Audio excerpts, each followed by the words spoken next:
ખેડૂત ભાઈઓ, આપણી ધાણા ઉપજનું અત્યારનું બજાર ભાવનું લેવલ એટલે ખૂબ સારી ધાણા ભાવની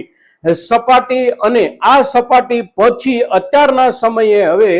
માર્કેટમાં એટલે કે મસાલા માર્કેટમાં ધાણાના વેપારને લઈને ધાણાના વેપારીઓ પછી એ વેપારીઓ આપણી પાસેથી ધાણાની ઉપજ ખરીદનારા નાના મોટા વેપારીઓ હોય કે આંતરરાષ્ટ્રીય માર્કેટમાં મોટા પાયે વેપાર કરતા હોય, આવા વેપારી સમુદાયો અત્યારના સમયે હવે આપણી ધાણાની ઉપજને લઈને આગળના દિવસોનું ભવિષ્ય કેવું જોઈ રહ્યા છે, આ મુદ્દો આપણા માટે અત્યારના સમયે એટલા માટે અગત્યનો થઈ જાય છે કે ભાવોનું લેવલ સારામાં સારું જ્યારે બની ગયું છે ત્યારે આપણે ધાણાની ઉપજ અત્યારના સમયે વેચવી કે બજારમાં વેપારીઓ જે આશા અને જે વિશેષ અપેક્ષા રાખી રહ્યા છે ધાણાની ઉપજ પાસેથી, એ આશા અને એ અપેક્ષાને આપણે ગંભીરતાથી લઈ અને હજી પણ કેટલાક સમય માટે આપણી ધાણાની ઉપજને સારા ભાવની રાહમાં સંગ્રહી રાખવી, આ મુદ્દો અને આ સવાલનો ઉત્તર શોધવાનો આપણો પ્રયાસ અવશ્ય રહેવો જોઈએ મિત્રો. અને આજના એપિસોડમાં આપણે આ જે સવાલ છે એ સવાલનો ઉત્તર શોધવાનો આપની સાથે પ્રયાસ કરીએ છીએ. ત્યારે આજના આપણા ધાણા ઉપજ સંબંધિત આ વિડીયોમાં આ એપિસોડમાં આપ સૌ દર્શક મિત્રો અવશ્ય બન્યા રહેજો. નમસ્કાર ખેડૂત મિત્રો, જય કિસાન જય ભારત. ખેડૂત ભાઈઓ, આપણે આપણી ધાણાની ઉપજની વર્તમાન બજાર ભાવની સ્થિતિ અને આવનારા સમયના બજારના સંકેતો ઉપર ચર્ચા કરીએ ત્યાર પહેલા સૌ પ્રથમ ગઈકાલે અષાઢી બીજના દિવસે આપણા ગુજરાતમાં 60% થી પણ વધારે વિસ્તારમાં જે વરસાદ થયો છે એ વરસાદ બદલ આપ સૌને ખૂબ ખૂબ વધામણા. અને આજે આવતીકાલે કે આવનારા એકાદ બે દિવસમાં પણ બાકી રહેલા તમામ વિસ્તારોમાં આપણી જરૂરિયાત મુજબનો વરસાદ થઈ જાય એવી આપ સૌને શુભેચ્છા સાથે બજાર તરફ આપણે એક નજર નાખીએ તો આજે તારીખ છે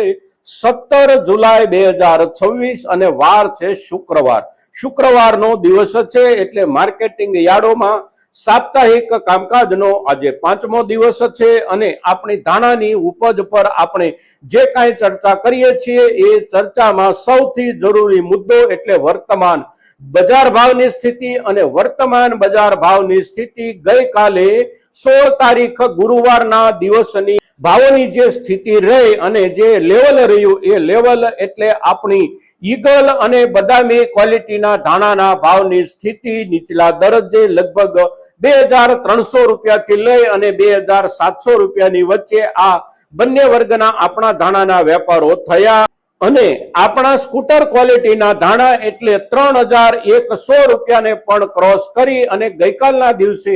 વેપારો થયા અને 3125 કે 3150 રૂપિયાના ભાવથી પણ સ્કૂટર ક્વોલિટીના ધાણાના વેપારો ગઈકાલે થયા. ગ્રીન ક્વોલિટીના ધાણા કાં તો બજારમાં વેપારીઓ પહોંચવા નથી દેતા અથવા તો આપણો ખેડૂત સમુદાય ગ્રીન ક્વોલિટીના ધાણા બજારમાં અત્યારે વેચવા લાવતો જ નથી. પોતાના પરિચિત વેપારીઓ સાથે સીધા ઘરેથી જ વેપારો થઈ રહ્યા હોય એવું લાગી રહ્યું છે, કારણ કે ગ્રીન ક્વોલિટીના ધાણા બજારમાં બહુ ઓછા જોવા મળી રહ્યા છે. એટલે આ જે ક્વોલિટીઓ છે એ ક્વોલિટીઓ એટલે એકંદર આપણી સામાન્ય અને થોડી સારા દરજ્જાની ક્વોલિટીઓ એટલે બદામી અને ઈગલ ક્વોલિટી અને સારામાં સારા દરજ્જાની ક્વોલિટી આપણી એટલે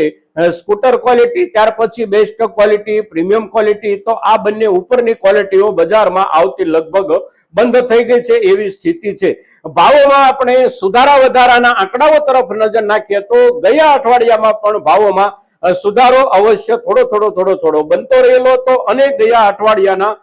છેલ્લા દિવસો દરમિયાન આપણે ધાણા જે ભાવથી વેચતા હતા એ જ ક્વોલિટીના ધાણા આ અઠવાડિયામાં છેલ્લા ગઈકાલના વેપારો જે થયા એ વેપારો મુજબ લગભગ ક્વોલિટી પ્રમાણે 30 રૂપિયાથી લઈને 50 રૂપિયા સુધીના વધારા સાથે વેપારો થયા છે. અને બજારનું આ પ્રમાણેનું લેવલ જ્યારે બની ગયું છે ત્યારે હવે આપણી સામે જે સવાલ છે એ સવાલ પાછળના સમય દરમિયાન પણ હતો કે જે તે સમયે આપણે ધાણા વેચવા કે હજી કેટલાક સમય માટે રાહ જોવી. તો આજે પણ આપણી સામે સવાલ આ એક હોય છે, પણ આ સવાલને લઈને બજારમાં વેપારીઓ વચ્ચે શું ચર્ચા છે અને આપણા દેશનો વેપારી સમુદાય ધાણાના બજારને લઈને આગળના સમય પાસેથી હજી કેટલી વિશેષ અપેક્ષા રાખી રહ્યો છે અને અપેક્ષા રાખવાના એમના જે કારણો છે એ કારણોમાં વ્યાજબીપણું કેટલું છે અને એ વ્યાજબીપણું ખરેખર બજારમાં ભાવોને ટકાવી રાખ્યા ઉપરાંત સુધારા તરફ પણ ધીમે ધીમે આગળ જતા રાખી શકે આવી સ્થિતિ છે કે કેમ, તો આપણા દેશનો વેપારી સમુદાય આ વર્ષે આપણા ધાણાની ઉપજ આવવાની જ્યારથી શરૂ થઈ ત્યારથી જ ધાણાની ઉપજને આ વર્ષ માટે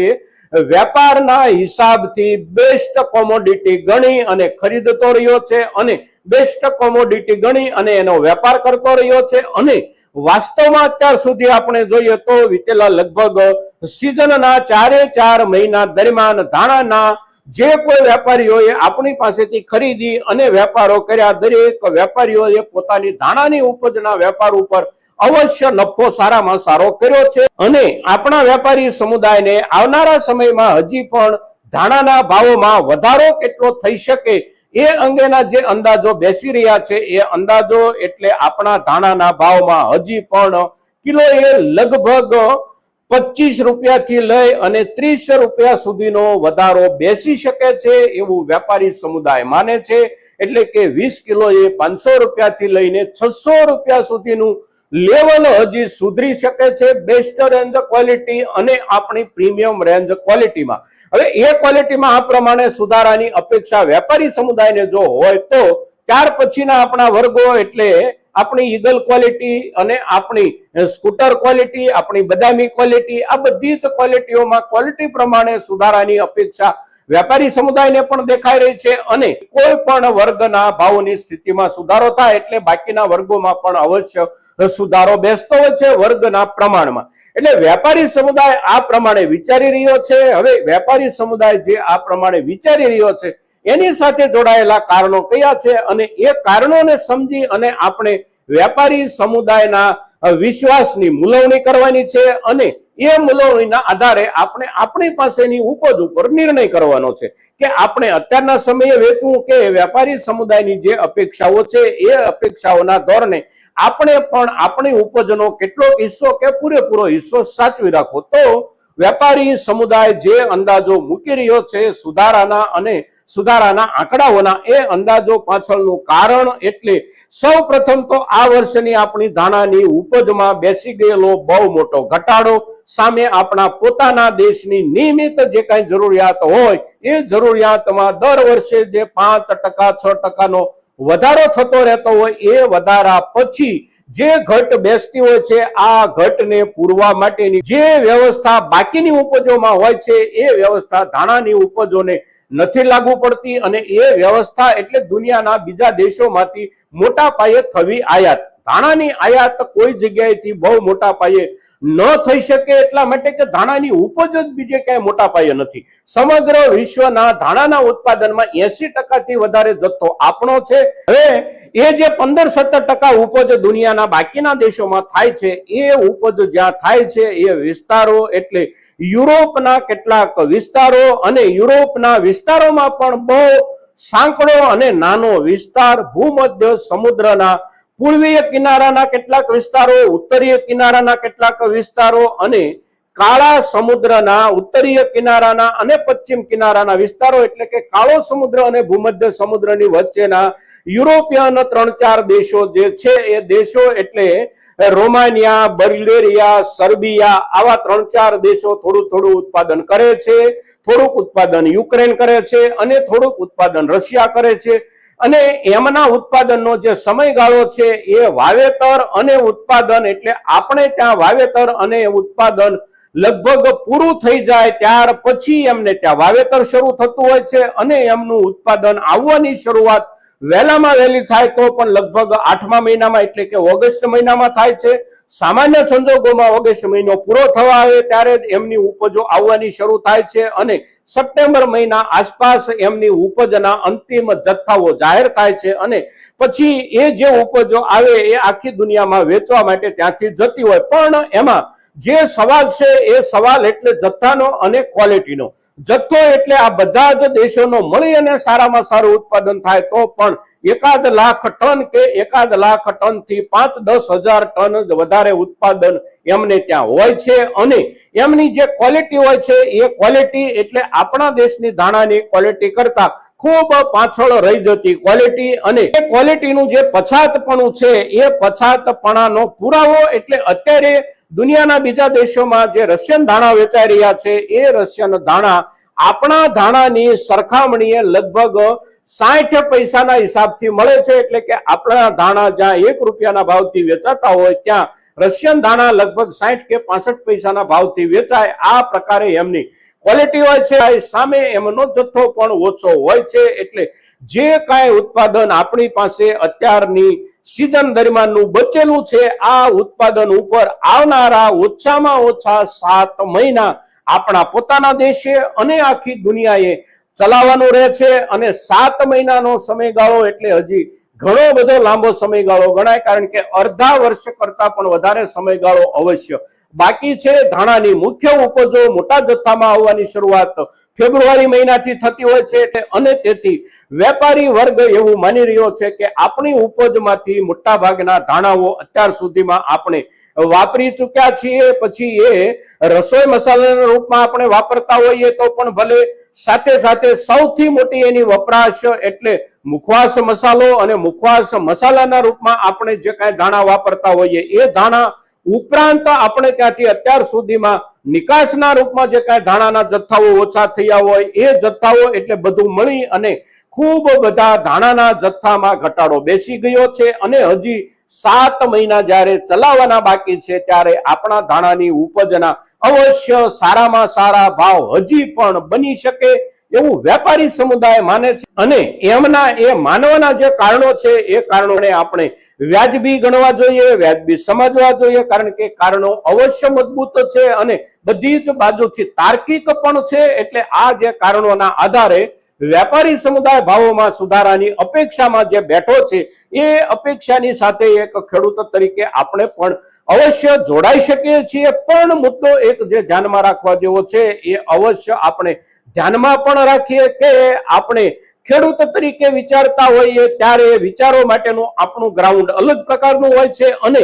આપણી કોઈ પણ ઉપજને વેપારી સમુદાયની આંખ અને વેપારી સમુદાયની સમજણના આધારે મૂલવતા હોઈએ ત્યારે આપણી ઉપજ અંગેની આપણી સમજણનું ગ્રાઉન્ડ બિલકુલ બદલી જતું હોય છે અને વેપારી હિસાબથી આપણે જ્યારે આપણી ઉપજનું મૂલ્યાંકન કરીએ ત્યારે એને અંગેના બજારના જે કાંઈ જોખમો હોય આ જોખમો તરફ આપણે અવશ્ય ધ્યાન રાખવાનું હોય છે વેપારી સમુદાય જોખમો તરફ પણ ધ્યાન આપતો હોય છે અને વેપારી સમુદાય આ ઉપજ અંગે કયા કયા જોખમો જોઈ રહ્યો છે તો વેપારી સમુદાય જે જોખમો જોઈ રહ્યો છે એ જોખમો એટલે યુરોપિયન દેશોનું જે કાંઈ ઉત્પાદન છે એ ઉત્પાદન આ વર્ષમાં વધીને કેટલું આવે છે સાથે સાથે એમની ક્વોલિટી કેટલી સારી કે નબળી બેસે છે ઉપરાંત આપણા ધાણાના વેપારો જ્યાં જ્યાં થઈ રહ્યા હોય એ વેપારોની જગ્યાઓ ઉપર આ યુરોપિયન દેશો તરફથી કોઈને કોઈ રૂપમાં એક હરીફાઈ ઊભી થાય તો એ હરીફાઈનું પણ જોખમ અવશ્ય બનતું હોય છે બજારમાં અને બાકીનું એક સૌથી અગત્યનું જોખમ એટલે ભૂ રાજકીય પરિસ્થિતિ અને ભૂ રાજકીય પરિસ્થિતિને આપણે આપણી સાવ સાદી ગુજરાતી કે કાઠિયાવાડી ભાષામાં કહીએ તો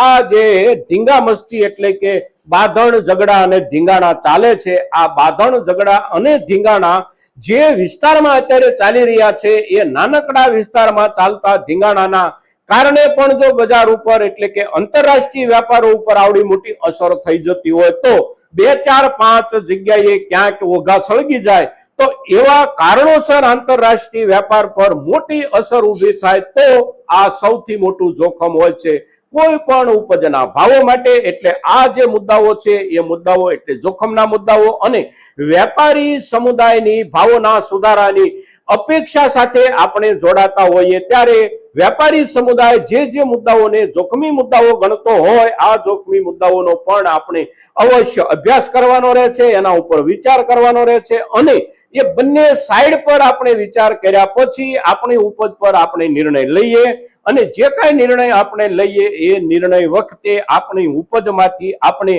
જોખમ કરવા માંગીએ છીએ તો કેટલાક હિસ્સા ઉપર જોખમ કરીએ પણ કેટલોક હિસ્સો સારામાં સારા વાતાવરણમાંથી જ્યારે આપણે પસાર થઈ રહ્યા છીએ બજાર ભાવને લઈને ત્યારે આ સમયગાળા દરમિયાન આપણે અવશ્ય વેચવાનો પણ નિર્ણય કરીએ મિત્રો. તો આજના દિવસે આપણી ધાણાની ઉપજ પર વર્તમાન બજાર સ્થિતિની સાથે સાથે આવનારા સમયના સોનેરી ચિત્રો બજારમાં બેઠેલા વેપારી સમુદાય તરફથી જે કાંઈ દોરવામાં આવી રહ્યા છે આ ચિત્રોની ચર્ચા પણ આપની સાથે કરીએ છીએ. સાથે સાથે વેપારી સમુદાયને જે જોખમો દેખાઈ રહ્યા હોય એ જોખમો પણ આપની સામે જ્યારે રજૂ કરીએ છીએ ત્યારે આપણી ધાણાની ઉપજ અંગે આપને કેવો નિર્ણય કરવો છે એના આધારે નિર્ણય કરવો એ નિર્ણય કરવા માટેની અનુકૂળતા રહે એવી માહિતી આપ સૌના સુધી જ્યારે પહોંચાડીએ છીએ ત્યારે આ માહિતી આપણા મહત્તમ ખેડૂતો સુધી પહોંચે એ પણ ખૂબ જરૂરી છે અને એને માટે આપ સૌના પ્રયાસોની અપેક્ષા સાથે